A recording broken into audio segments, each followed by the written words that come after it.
नमस्कार और एक बार फिर स्वागत है आपका मार्केट लाइव में, देश का पहला ऐसा रियल टाइम इंटरैक्टिव शो जहां पे हम ले चलते हैं आपको बाजार के एक्सपर्ट्स के पास में। उनसे बहुत कुछ सीखते हैं, बहुत कुछ समझते हैं और जानने की कोशिश करते हैं किस तरीके से हम अपने पैसे को निवेश करके और या ट्रेड करके मुनाफा कमा सकते हैं, पूंजी को बढ़ा सकते हैं। बहुत सारे तरीके हैं और जितने ज्यादा तरीके अलग अलग, जितना आप डाइवर्सिफाई करते चले अपने पोर्टफोलियो को, उतना अच्छा है, क्योंकि कहीं ना कहीं फिर वो हेजिंग जैसा काम करता है, आपको सेफ एक उस तरीके से सेव कर देता है, एक तरीके से बचा लेता है, एक सेफ्टी नेट दे देता है कि अगर एक चीज खराब होती है तो दूसरी चीज। तो ये हम हमेशा करते चलते हैं। हमने इसीलिए इक्विटी के साथ में कमोडिटीज को भी बात करना शुरू करा और उस पर भी हम एक स्पेशल शो कर रहे हैं। हमने क्रिप्टो करेंसीज पे बात करी, हम वो भी बात करते हैं उसमें कि किस तरीके से कुछ पैसा क्रिप्टोज में भी निवेश किया जा सकता है। आज से हम एक नई चीज, एक नई शुरुआत करने जा रहे हैं। आज हम बात करने जा रहे हैं विदेशों के बाजारों। क्यों हम सिर्फ एनएसई और बीएसई तक ही सीमित रहें? क्यों हम सिर्फ इंडिया के अंदर में और हिंदुस्तान के बाजार से ही पैसा कमाएं? क्यों ना हम इंडिया से बाहर निकल करके भी पैसे को अपने निवेश करें और कमाएं? हमारे साथ में खास मेहमान जुड़ रहे हैं। हमारे साथ में गुरसिमरन जी जुड़ रहे हैं, जो कि आते हैं परमाशा वेल्थ एडवाइजरी से, और उनसे समझने की कोशिश करते हैं कि किस तरीके से काम किया जा सकता है। बहुत स्वागत है सर आपका शो पे। Good morning sir. Good afternoon sir. Good afternoon. Good afternoon. ठीक है, आज हम बहुत लंबा एक्सटेंडेड शो कर रहे हैं, वरना नॉर्मली मैं 12 बजे से पहले शो रैप अप कर चुका होता हूं, लेकिन आज आपने हमें टाइम दिया और आज हम आपके साथ में ये सीखने वाले हैं कि हिंदुस्तान के बाहर कैसे निवेश किया जा सकता है। लेकिन उससे पहले एक बेसिक सवाल, क्यों देखो मैं इंडिया के बाहर? बहुत अच्छा सवाल किया आपने। देखिए, ऐसा है कि बिकॉज इंडियन मार्केट हम रोज मीडिया में देखते हैं कि बाजार ऐसा है, बाजार वैसा है, रिलायंस, ये सब, पर हम ये भूल जाते हैं कि इंडिया के बाहर भी मार्केट्स हैं। आपके दर्शकों को ये सुन के हैरानी होगी कि इंडिया की जो वर्ल्ड वेटेज है स्टॉक मार्केट्स में, वर्ल्ड वाइड मार्केट कैप में, सिर्फ 1.5% है, ओनली 1.5%, विच मीन्स कि हम बाकी का 98.5% बाजार को इग्नोर कर रहे हैं। सी, हम ये भूल जाते हैं कि अब लोग प्रोडक्ट्स तो यूज करते हैं, पर उनको अब किसी भी आजकल अब इंडिया में देख लो, अब अपने, मैं सबको ना ये एक्सरसाइज करवाता हूँ, आप आसपास अपनी लाइफ को देखो, आप कौन से प्रोडक्ट्स यूज कर रहे हो। ठीक है, हम अभी जैसे यूट्यूब है गूगल का, राइट, कंप्यूटर हम एप्पल का यूज कर रहे हैं, फेसबुक हम में चैट करते हैं, सैमसंग का फोन यूज करते हैं, ना भी एप्पल का यूज कर रहे होंगे तो माइक्रोसॉफ्ट होगा, उसके अंदर में विंडोज होगा। हमारा मोबाइल फोन पे हम देख रहे होंगे तो वो सैमसंग का या किसी चाइनीज कंपनी का होगा। बहुत हद तक बहुत सारी चीजें, एंड्रॉइड किसी बाहर की कंपनी है, और इस तरीके से बहुत सारी चीजें। तो इंडिया का हम क्या यूज कर रहे हैं जो हम रोज इंडिया मार्केट्स करते रहते हैं, ये है वो है, ठीक है। इंडियन मार्केट्स में भी अगर आप देख लो, ठीक है, Hindustan Unilever is exactly a subsidiary of Unilever, right, जो इतनी बड़ी कंपनी है एंड ऑल दैट जो हम करते हैं। इंडिया में भी जो हमारे टॉप 50 स्टॉक है, Nestle is a subsidiary of Nestle Switzerland, जिनकी रॉयल्टीज वहां जाती हैं। हम ये चीज को देखते नहीं है कि हमारा जो बाजार है, ठीक है, वो इतना बड़ा नहीं है। अगर हम इंडियन मार्केट में है तो लिस्टेड 7000 स्टॉक्स, पर ट्रेडिंग और एक्टिव ट्रेडिंग ज्यादा से ज्यादा 200-300 टॉप 200 स्टॉक्स में ज्यादातर होती है। ठीक है, तो हमारा इनोवेशन, हमारा वो, अगर हम बाहर की तरफ देखें तो मैं सबको अगर ये ज्ञान दूं कि जी आप ये करोगे, वो नहीं समझेंगे। मैं बोलता हूँ अपने कमरे की तरफ देख लो, अपनी लाइफस्टाइल की तरफ देख लो।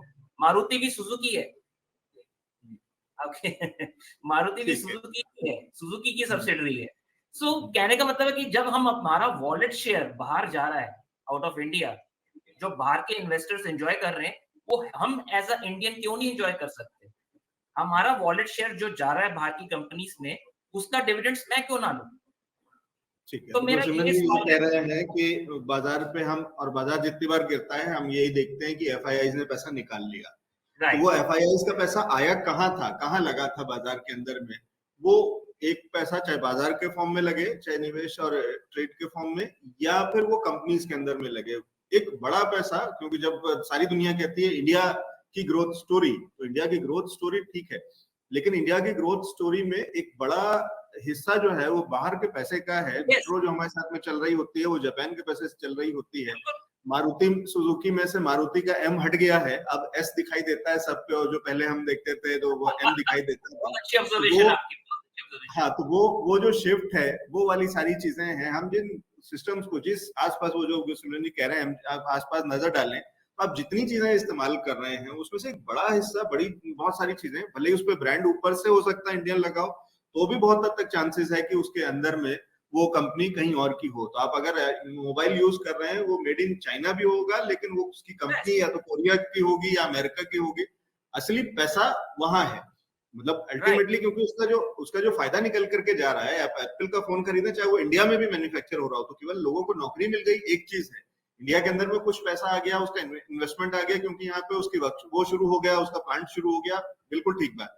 लेकिन फिर भी आप ये समझिए ना, ब्रांड कंपनी अगर एप्पल है, तो पैसा तो यूएस जा रहा है, असली मुनाफा तो वो ले जाएगा अल्टीमेटली। तो अगर, और बाजार में जब हम काम करते हैं, तो हम बाजार के अंदर में मुनाफा कमाने आए, हम पैसा डालते हैं, और उस कंपनी के मुनाफे से हमारा भी मुनाफा बढ़ता है, हमारा भी पैसा बढ़ता है, ग्रो करता है, और हम उससे मुनाफा निकालते हैं।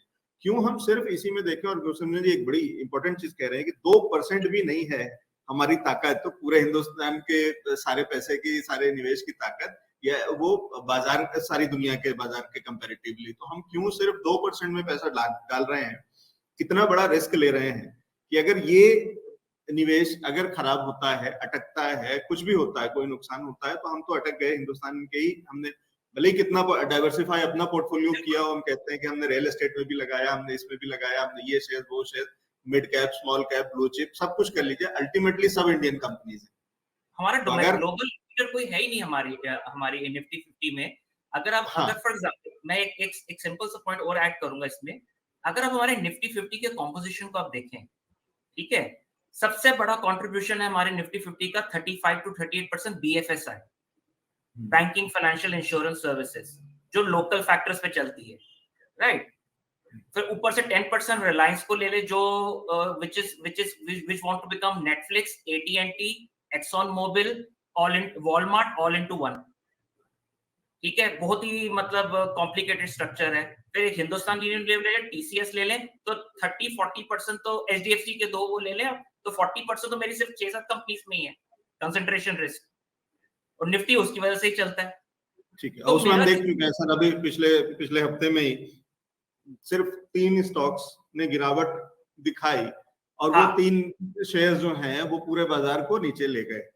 उन्होंने वो हफ्ता खराब कर दिया, कितने लोगों को कितना परेशान कर दिया, कितना स्टॉप लॉस मुझे पता नहीं। सिर्फ 3, हाँ, सिर्फ एक इन्फोसिस और दोनों एचडीएफसी के ट्विंस, जो एचडीएफसी बैंक और एचडीएफसी लिमिटेड, ये 3 स्टॉक्स मिल करके बाजार को कितना खराब कर सकते हैं। तो इस हिसाब से तो वो बहुत सारी चीजें, और हम बेसिकली, मैं सिर्फ मुद्दे की बात ये है कि सर हम कितना बड़ा रिस्क ले रहे हैं।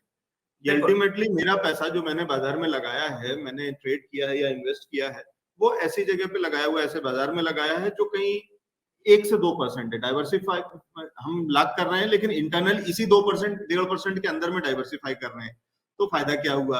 अगर ये पूरा बाजार जैसे ही अटकता है, तो मैं ब्लू चिप में हूँ, पेनी स्टॉक्स में हूँ, मिड कैप में हूँ, स्मॉल कैप में हूँ, कोई फर्क नहीं पड़ता है। अगर बाजार अटक गया, अगर निफ्टी या बीएसई अटका हुआ है, तो मतलब मेरा पूरा पैसा अटका हुआ है। तो चाहे वो खराब हो रहा हो, चाहे वो टाइम वेस्ट कर रहा हो, या कुछ भी, मेरे पास और भी ऑप्शन हैं इसके बाहर निकलने के। अब आते हैं उन ऑप्शंस पे। सर आपने कहा कि हम यहाँ से निकल करके या यहाँ से इसके अलावा पैसा बाहर भी लगा सकते हैं। अभी मैं ये नहीं कहता हूँ कि बड़ा पैसा लगाना चाहिए। आइडियली कितना होना चाहिए सर? अगर मुझे पता है कि आपने बताया हुआ था, आपका तो बहुत उल्टा है, आपका बहुत ज्यादा बड़ा परसेंटेज जो है वो बाहर का काम है और इंडियन मार्केट्स में बहुत कम है, लेकिन एक नॉर्मल स्टैंडर्ड अगर समझा जाए तो कितना होना चाहिए? ये ना एक हार्वर्ड की और काफी यूनिवर्सिटीज की स्टडीज हुई थी कि इसको हम कहते हैं कि मतलब कि ना डोमेस्टिक, ये यूएस में भी एक प्रॉब्लम है कि डोमेस्टिक वो ना अपने इंडेक्स में ज्यादा पैसा लगाते हैं, ठीक है। पर मैं एक बात बताऊं, यूएस वालों जो S&P 500 है, दे स्टिल फाइन, क्योंकि 45% ऑफ S&P का रेवेन्यू जो है वो आउटसाइड यूएस आता है, और यूएस का जो इंडेक्स है, हमने इंडिया की बात करी 1.5%, जो यूएस का जो S&P 500 है, that contributes 60% of the world market, 60% उनके पास है। तो they can afford to only invest in US, क्योंकि एक तो पहली बात 60% of the world market cap है, और उनकी कंपनी सारी ग्लोबल है। आप नेटफ्लिक्स ले लें, नाइकी ले लें, मैकडॉनल्ड्स ले लें, व्हाटएवर, राइट। तो इंडिया के जो इन्वेस्टर उसके पास वो लग्जरी है कि सिर्फ इंडिया में इन्वेस्ट करे, क्योंकि आप देखिए ना, जैसे आपने एक बड़ी अच्छी बात बोली, मेरी सैलरी भी इंडिया में आ रही है INR में, मेरा रियल एस्टेट भी यहीं पे है, मेरे फिक्स डिपॉजिट्स भी यहीं पे है, ऊपर से मैं अपनी इन्वेस्टमेंट भी यहीं कर रहा हूँ, जिसे हम इन्वेस्टिंग में कहते हैं scars, single country currency risk.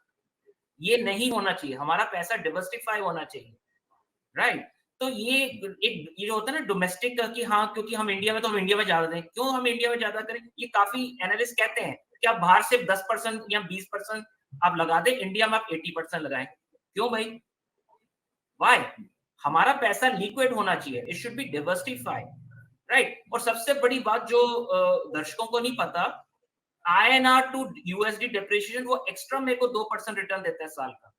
मैं एक स्टडी कर रहा था क्लाइंट्स के लिए, ये जो मोतीलाल ओसवाल का नैस्डैक जो लॉन्च हुआ था आज से आई थिंक हो गए 10 12 15 साल जो भी है, उसने पहले लॉन्च किया था, उसका जो USD रिटर्न है और उसका जो INR रिटर्न है, INR return has given 700% more return than USD वाला रिटर्न।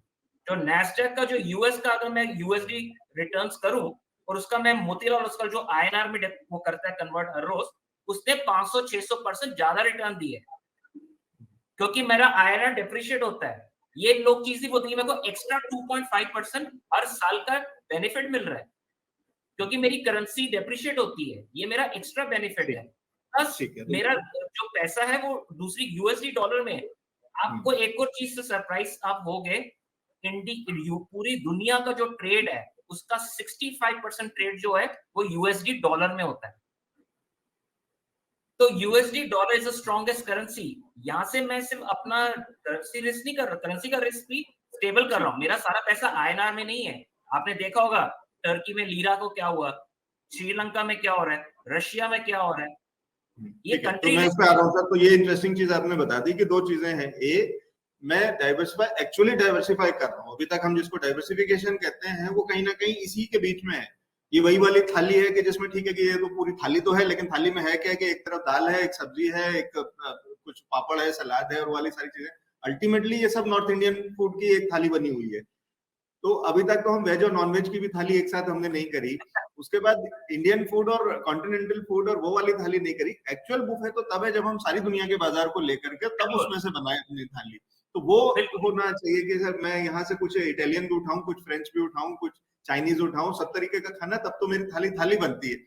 बिल्कुल। तो तब वो उस पर अब बात कर रहा हूं। और उसका एक एक्स्ट्रा फायदा आपने ये बता दिया कि एक तरफ तो वो मुनाफा तो कमा करके देगा ही वो निवेश, उसका कन्वर्जन एक्स्ट्रा मुनाफा है। तो मेरा डॉलर का जो INR में कन्वर्जन है वो भी तो बढ़ रहा है, तो मेरा पैसा ग्रो कर रहा है। एक चीज, उस पैसे की वैल्यू जब कन्वर्जन में आएगी तो वो और ज्यादा ग्रो करेगी, क्योंकि हो सकता है तब मैंने 70 रुपए $1 के हिसाब से लगाया हो और आज वो 78 रुपए $1 पे चल रहा हो, तो वो भी एक एक्स्ट्रा एडवांटेज है। तो वो एड ऑन एक दे देता है कि उसके ऊपर में एक एक्स्ट्रा बटर डाल करके पराठा जब लगेगा तो वो और ज्यादा मजा आएगा। सर ये इंटरेस्टिंग चीज है और ये इस पे मैं आता हूँ और इसको समझने की कोशिश करता हूँ। और वो जो अभी आप करेंसी के और बाकी चीजें कह रहे थे, तो इसको ये भी समझ लें कि क्यों हम कहीं नहीं कह रहे हैं इस पूरे शो का, इस पूरे सीरीज का, कहीं ये कोई ऐसा कोई इंटेंशन नहीं है कि हम ये नहीं कह रहे हैं कि इंडिया की स्टोरी में कोई शक है, कोई शंका है, कुछ नहीं, सारी दुनिया को पता है।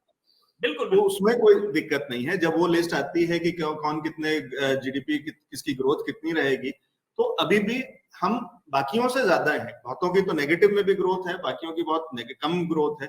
हमारी कम भी करी गई रेटिंग तो भी हम 9% से 8% जैसी चीजों पे मतलब खिसकते ही हैं थोड़ा सा, लेकिन हम तब भी ग्रो बाकियों से ज्यादा तेजी से करेंगे, विच इज ओके, इसमें कोई शक नहीं है। लेकिन डाइवर्सिफाई करने में कोई खराबी नहीं है, वो हमेशा आइडियल तरीका है। प्लस बाकी रिस्क आप समझे, जैसे रशिया है फॉर दैट मैटर, अभी जो रशिया के अंदर में और रशिया और यूक्रेन की जो सिचुएशन हुई है उसमें रशियन इकोनॉमी पे कहीं कुछ नहीं हो रहा, लेकिन अगर आप रशिया के अंदर में इन्वेस्टेड होते, अगर आप रशियन होते, तो आपकी करेंसी भी डिवैल्यू हो चुकी है, आपका इन्वेस्टमेंट भी अटक चुका है, आप रशियन ओलिगार्क भी हो सकते हैं सर, आप बहुत अरबपति आदमी हो सकते हैं, लेकिन आपकी यॉट वहां पे फ्रांस में अटक गई है, आपकी किसी जर्मन ने कहीं कहीं रोक लिया है, और वो करोड़ों की $1 मिलियन की आपकी या यूरोज की वो यॉट जो है वो भी अटकी हुई है, आपकी वहां पे जो एसेट्स हैं वो भी अटक गए, कुछ भी हो सकता है।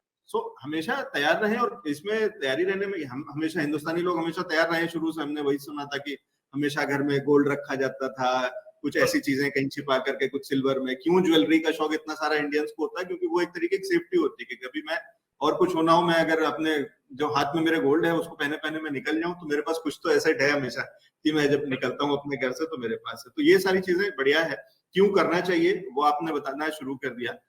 सर मेरे को अब आप सबसे सिंपल तरीका बताइए, हम धीरे धीरे करके इसको और सीखेंगे कि इसके कॉम्प्लिकेटेड तरीके क्या होते हैं। कॉम्प्लिकेटेड से मतलब ये कि ट्रेडिंग, इन्वेस्टमेंट, स्टॉक्स, वो सारी चीजें एक एक करके आएंगे स्टेप बाय स्टेप। लेकिन सबसे इजी, सबसे सिंपल तरीका क्या है?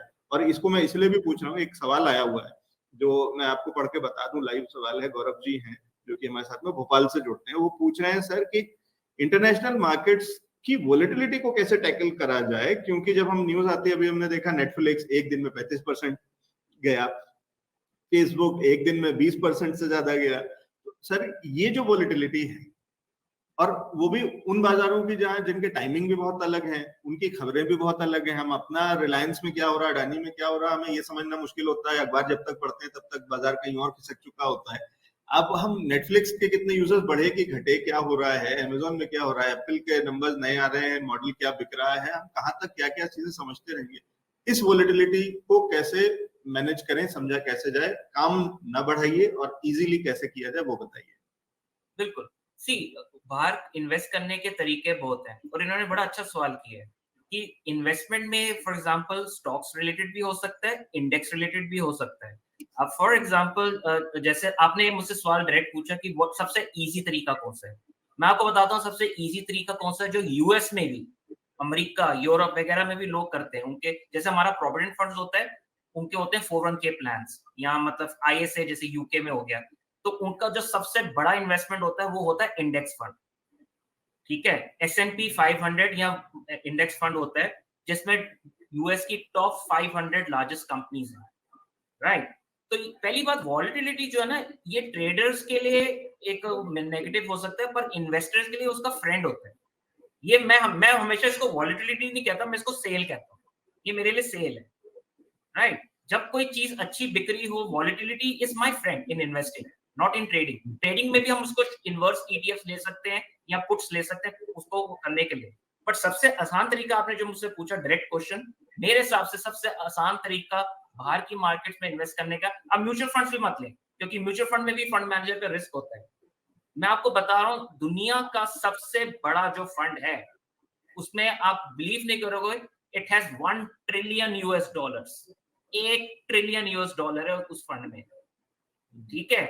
बिलियन नहीं, मैं ट्रिलियन कह रहा हूं।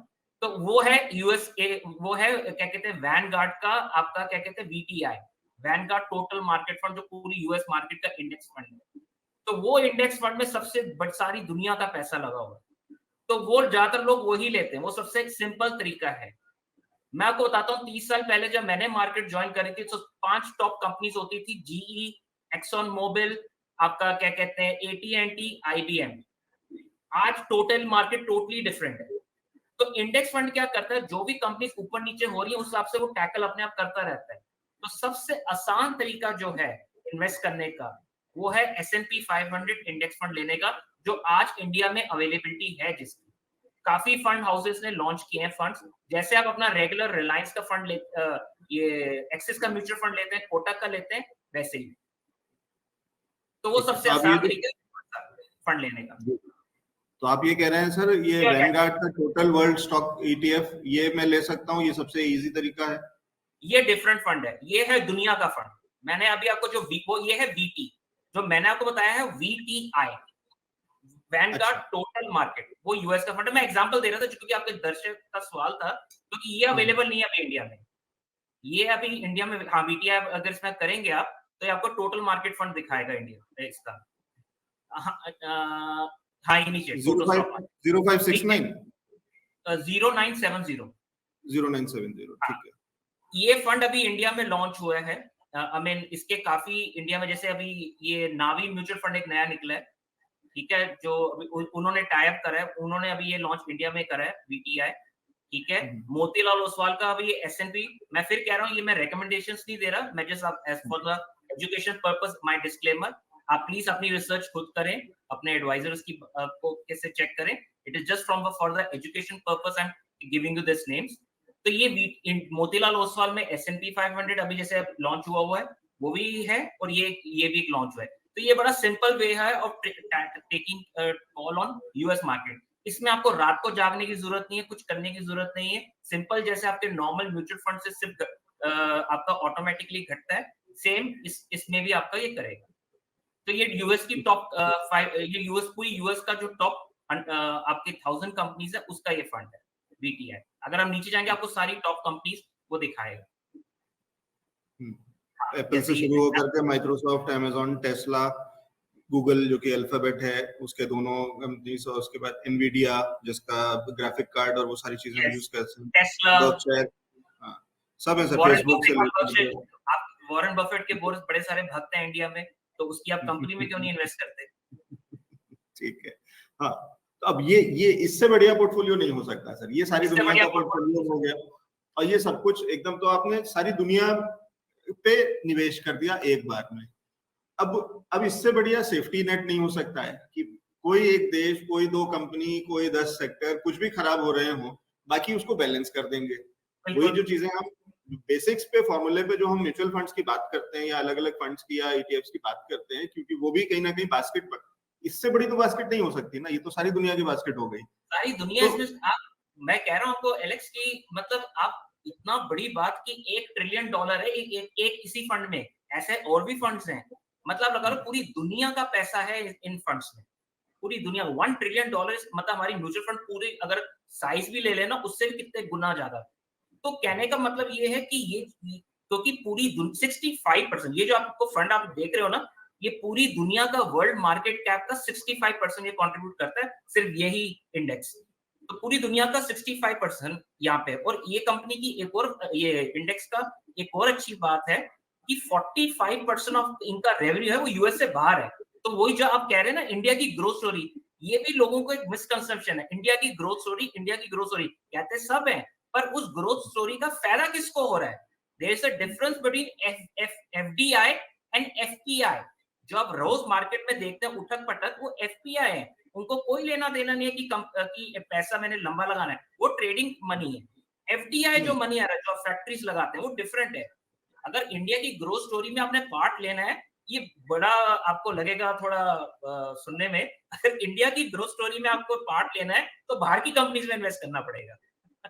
हाँ, रूट वही है, वहां से होकर के आना पड़ेगा, क्योंकि अल्टीमेटली इंडिया की ग्रोथ स्टोरी में बड़ा पैसा वही लगा रहे हैं, वही तो बड़ा मुनाफा भी वही ले जाएंगे। तो जब वही मैं जो कह रहा था कि एप्पल ने फैक्ट्री यहाँ पे लगा दी, टेस्ला से भी यही बात हो रही है, और टेस्ला से सरकार इसी बात पे कहीं ना कहीं चीजें अटकी हुई है, इस चर्चा चल रही है कि टेस्ला का प्रोडक्शन इंडिया में आप करो, वो लगा देंगे प्लांट, वो यहाँ पे प्रोडक्शन करने लगेंगे। लेकिन आपको क्या लगता है, टेस्ला की जब कार बिकेगी उसका जो प्रॉफिट आएगा वो इंडिया को थोड़ी मिलेगा?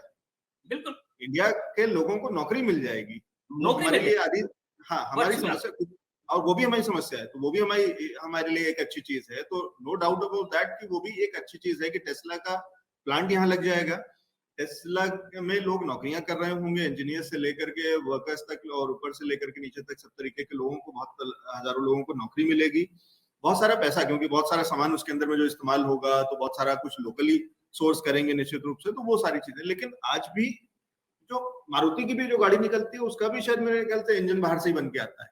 तो ज्यादातर गाड़ियों का जो इंजन है या जो सबसे महंगी बड़ी चीजें हैं वो वहीं से आती है। केवल हम यहाँ से नीचे टायर, लाइट्स, ये वो छोटी मोटी चीजें ऑटो एंसेलरीज से लेकर के वो लगा देते हैं, लेकिन बड़ी कंपनी फिएट जो इटली की कंपनी है, ठीक है, उसका मोस्टली मारुति का जो मैंने जो लास्ट जो सुना था कि फिएट के जो इंजन है वो सबको प्रोवाइड कर रही है एंड ऑल दैट।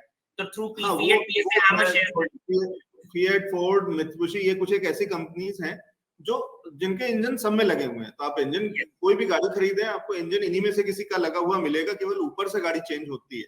तो अल्टीमेटली बड़ा पैसा आप वैसे ही समझें कि कंपनीज वही है। तो वैसी तरीके से एप्पल का भी प्लांट लग रहा है, फोन यहीं पे बनना शुरू हो गया, सब कुछ ठीक है, लोगों को नौकरियां मिली, प्लांट लगा, कुछ इन्वेस्टमेंट आया, प्रॉफिट जो आएगा, एप्पल जो कमाएगा इस फोन को बेच करके, वो बड़ा पैसा वहीं जाएगा, यूएस जाएगा। आपने अगर वहां निवेश किया हुआ है तो आप वहां से भी कमाएंगे। और इनफैक्ट ये ज्यादा अच्छी चीज है। आप जो कह रहे हैं कि सुनने में खराब लग रहा है, मैं कह रहा हूँ ये स्मार्ट मूव है, ये स्मार्ट मूव है। हाँ, ये यहाँ पे आपकी बात सही है अलेक्स, हम यहाँ पे बात कर रहे हैं इन्वेस्टमेंट की, हम यहाँ पे नौकरियां जो है एफडीआई से मेरे को नौकरियां मिलती हैं, पर वो नौकरी से जो मेरे को पैसा मिल रहा है उसको मेरे को डिवर्सिफाई करना है। अब सिंपल देखिए, डोमिनोज, हम जुबिलेंट फूड्स वर्क्स करते रहते हैं जुबिलेंट फूड पर उसका मेजर जो रॉयल्टी है वो डोमिनोज यूएस को जाती है। मैकडोनल्ड्स का आप देख लो, स्टारबक्स में हम कॉफी पीते हैं, मैकडोनल्ड्स पे खाते हैं, दुनिया की सबसे बड़ी होटल चेन मैरियट, वो S&P 500, वो कितने उसमें हमारा शेयर जा रहा है। JW मैरियट जो हम इतना करते हैं, मर्सिडीज बेंज, आपका BMW गाड़ियां, स्कोडा, VW ग्रुप, जितना भी हमारा वॉलेट शेयर अगर आप देखें कितना हमारा जा रहा है आउट ऑफ इंडिया। हम यहाँ पे बात कर रहे हैं कि मैं जो पैसा नौकरी और बिजनेस से कमा के आता हूँ, जिसे हम कहते हैं पर्सनल फाइनेंस, उसको कैसे डिवर्सिफाई करा जाए। हम चाहते हैं ये सारी कंपनीज इंडिया में आए ताकि मेरी ह्यूमन कैपिटल है, जो मेरा जैसा जैसे आप जॉब करते हैं आपकी वो ह्यूमन कैपिटल है, आप बिजनेस करते हैं आपका वो ह्यूमन कैपिटल है, उस ह्यूमन कैपिटल से जो मैं पैसा लाता हूँ घर, उसको मैं फिर कैसे फर्दर डिवर्सिफाई करूँ। तो मेरे को इंडिया की ग्रोथ स्टोरी में पार्ट लेना है, पर वो जो वॉलेट शेयर जो मेरा बाहर जा रहा है उन कंपनीज में मेरे को वो चाहिए रॉयल्टी, उसका मैं डिविडेंड मेरे को चाहिए।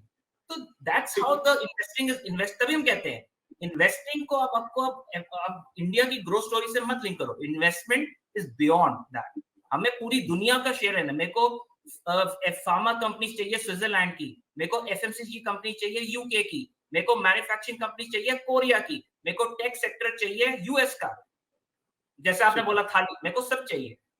जी, तो ये थाली बना दी है और ये कह रहे हैं कि जो सिमरन जी की वसुधैव कुटुंबकम है, एक बड़ी दुनिया है जो कि एक फैमिली है, आप आइसोलेशन में नहीं रह सकते। हाँ, तो आपको सबके साथ में मिलकर के और सभी लोग कमाएंगे और सबका फायदा होगा। तो इधर से वो उस कंपनी ने आकर के यहाँ पे प्लांट लगाया, उससे हमारे लोगों को नौकरियां मिली, वो एक चीज है। और जो नौकरी से जो आपको सैलरी मिली, उस पैसे को आप उस कंपनी में निवेश करके उस पैसे को भी बढ़ा सकते हैं। तो ये एक तरीके से सब एक दूसरे पे, इसी तरीके से सब एक दूसरे को ग्रो करते जाएंगे और इसी तरीके से दुनिया डेवलप करती है।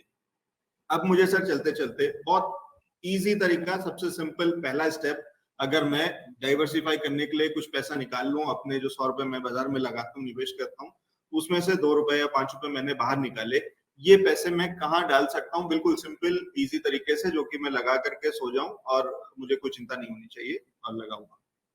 तो जैसे मतलब कि नॉर्मली इतनी सारी स्टडीज ने जो कहा है, सब कुछ कहा है, टू स्टार्ट विद आपके लिए इंडेक्स फंड से बेटर कोई चीज हो ही नहीं सकती। लोग कहते हैं index fund is a passive, पर लोग भूल जाते हैं कि इंडेक्स फंड से ज्यादा एक्टिव कुछ नहीं है इस दुनिया में, क्योंकि index it goes with the market cap methodology. हर 6 महीने बाद उसका रीबैलेंसिंग होता है, कुछ होता है। तो जितना एक्टिव इंडेक्स फंड, पैसिव कहते हैं कि बड़ा शांत है, कि इंडेक्स फंड शांत है, पैसिव है एंड ऑल दैट, ऐसा कुछ नहीं है। ये जैसे अगर आपने वर्ल्ड टोटल फंड जो आप देख वो सिमरन जी मुझे, हाँ, तो ये ज्यादा ETF ज्यादा बेहतर है या VTI बेहतर? अभी जो मैं वो ऑप्शन बताऊंगा जो इंडिया में अवेलेबल है, जो हम नेक्स्ट प्रोग्राम्स करेंगे, जैसे भारत के लिए क्या इन्वेस्टमेंट है वो मैं बताऊंगा। अभी तो जो ये आपके जो दर्शक, वैनगार्ड टोटल वर्ल्ड का स्टॉक ETF है, ये अवेलेबल है मेरे लिए? अभी इंडिया में अवेलेबल नहीं है, ये इंडिया में अवेलेबल नहीं है। इंडिया में जो अभी अवेलेबल है वो जैसे हो गया मोतीलाल ओसवाल का S&P 500, वो यूएस जैसे वो S&P 500 है। VTI का नावी म्यूचुअल फंड है जो उन्होंने अभी लॉन्च किया है, वो इंडिया में अवेलेबल है। और एक वर्ल्ड फंड अवेलेबल है HDFC डेवलप वर्ल्ड इंडेक्स, जो इमर्जिंग मार्केट्स में इन्वेस्ट नहीं करता, चाइना और इंडिया में, वो सिर्फ डेवलप मार्केट में इन्वेस्ट करता है, जिसमें आपका जापान आ गया, यूरोप आ गया, यूएस आ गया, कनाडा आ गया, साउथ कोरिया आ गया। ठीक है, ये कॉन्टिनेंट्स आ गए, ऑस्ट्रेलिया एंड ऑल दैट, वो इमर्जिंग मार्केट्स में नहीं करता। तो मैं अभी वही ऑप्शंस बताऊंगा जो अभी अवेलेबल है, वो ऑप्शंस बताने का कोई फायदा नहीं जो अभी अवेलेबल नहीं है इंडिया में। तो अभी बड़ा सिंपल तरीका जो है, और भी तरीके हैं जिसमें हम फॉरेन ब्रोकरेज खोल सकते हैं, वो हम नेक्स्ट आगे डिस्कस करेंगे उसको। अभी जो सबसे सिंपल आपने जो मेरे को पॉइंट एक क्वेश्चन पूछा, अभी सिंपल है कि जैसे आप अपना नॉर्मल म्यूचुअल फंड्स खरीदते हैं, निफ्टी 50 इंडेक्स लेते हैं, तो इंडिया में भी अभी S&P 500 जैसे ऐसे फंड्स अवेलेबल हैं। इंडेक्स फंड आप किसी भी AMC का ले सकते हैं, काफी लॉन्च हो गए हैं इंडिया में, कोटक ने लॉन्च किया है, यहाँ लॉन्च किया है। तो किसी में भी जाके अपना सिंपल, जैसे आप जीरोडा या कहीं पे भी जाके आप खरीदते हैं फंड्स, नॉर्मल आपने S&P लिया, अपना सिप स्टार्ट कर दिया, और आपको कोई देखने की जरूरत नहीं है, इंडेक्स अपना काम करता जाएगा, आपको कुछ देखने की जरूरत नहीं। आपको डॉलर INR का एप्रिसिएशन भी मिलेगा, और एक सेंस ऑफ बिलोंगिंग भी मिलेगी कि इस कंपनी में मेरी शेयर होल्डिंग है, एक होता है शेयर होल्डर को। थैंक यू सर, ये इंटरेस्टिंग चीज है और ये बढ़िया आपने एक तरीका बता दिया है कि एक सिंपल तरीके से किस तरीके से शुरुआत करी जा सकती है। आज हम सिर्फ बात कर रहे थे कि क्यों हमें भारत के बियॉन्ड, इंडिया के बियॉन्ड देखना चाहिए, क्यों ये जरूरी है, क्यों एक्चुअल डाइवर्सिफाई, क्यों एक्चुअली पोर्टफोलियो बनना चाहिए, क्योंकि जब तक आप पोर्टफोलियो पूरा पोर्टफोलियो के हिसाब से नहीं बनाएंगे, जब तक बाजार को पूरे सारी दुनिया को बाजार नहीं देखेंगे आप और नहीं समझेंगे, तब तक कहीं ना कहीं एक छोटी दुकान के अंदर में बैठ करके पोर्टफोलियो बनाने से कोई फायदा नहीं है। वो अपने आप में कहीं ना कहीं बहुत ही नैरो है, बहुत ही रिस्क फिर भी है। आप इसी से अंदाजा लगाइए कि 2% भी नहीं है हमारा बाजार जिसके अंदर में आप डाइवर्सिफाई कर रहे हैं। राइट, हम आज बात कर रहे हैं गुरसिमरन जी के साथ में कि उस पूरे 100 के अंदर में कैसे डाइवर्सिफाई किया जाए, जो बचा हुआ 98 है उसके अंदर में कैसे डाइवर्सिफाई करना है। ये चीजें सीखते चलेंगे और इसको आगे बढ़ाएंगे इस सीरीज को गुरसिमरन जी के साथ में। सर फिर आपसे समय लेंगे, बहुत शुक्रिया आज हमारे साथ में जुड़ने के लिए, सारी बहुत बहुत जानकारी। Thank you, thank you, thank you. Thank you sir.